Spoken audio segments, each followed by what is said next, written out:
করব তেল ট্যাংরা। তো মাছটার মধ্যে প্রথমে নুন আর হলুদ মেখে নেব। দিলাম নুন, নিলাম হলুদ গুঁড়ো। তো নুন হলুদটাকে একটু ভালো করে মেখে নেব।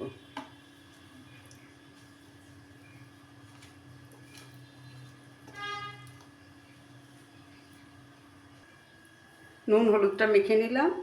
নিলাম একটু কাঁচা তেল। কাঁচা তেলটাও একটু মাছের গায়ে মেখে ম্যারিনেট হতে দেব।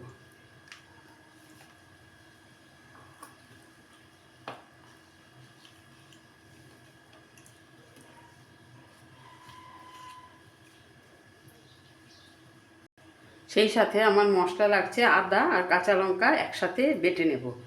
আর একটা শুকনো মশলা আমি তৈরি করব, সেটা হচ্ছে গোটা জিরে, শুকনো লঙ্কা, তেজপাতা আর আছে গোটা গরম মশলা। একটু শুকনো ভেজে এটাও গুঁড়ো করে নেব। প্রথমে আমি মশলাগুলোকে রেডি করে নেব।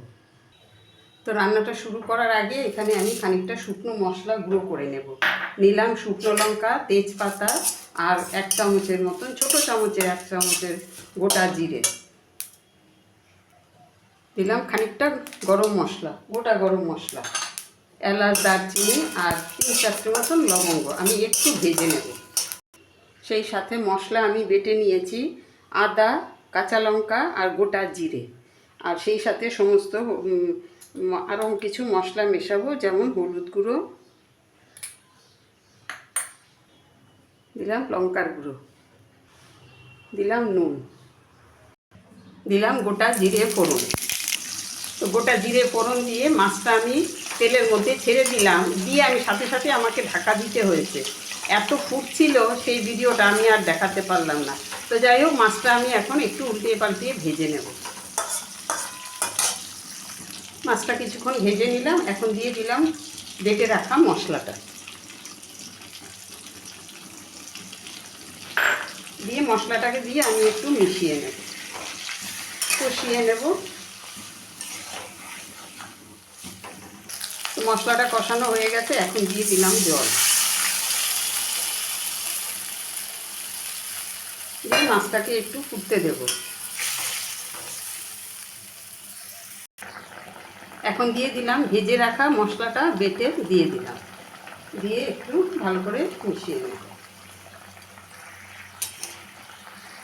দিলাম খানিকটা ধনে পাতা, দিলাম আরও 2টো চেরা কাঁচা লঙ্কা, দিয়ে দিলাম খানিকটা ধনে পাতা কুচি। তো রান্না আমার কমপ্লিট। এখন আমি নামিয়ে নেব। দিয়ে দিলাম খানিকটা কাঁচা তেল। যেহেতু তেল ট্যাংরা, ওই জন্য একটু কাঁচা তেল উপর থেকে ছড়িয়ে দিলাম।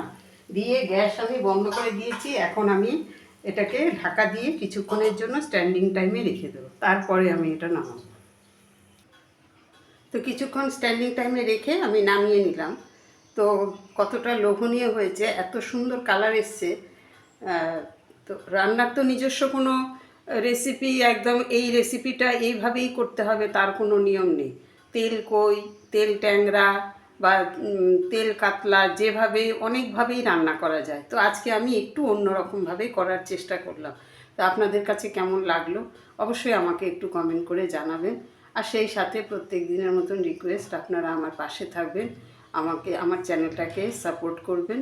আজ এই পর্যন্তই। আবার নেক্সট কোনো রেসিপি নিয়ে কথা হবে। সবাই ভালো থাকবেন, সুস্থ থাকবেন।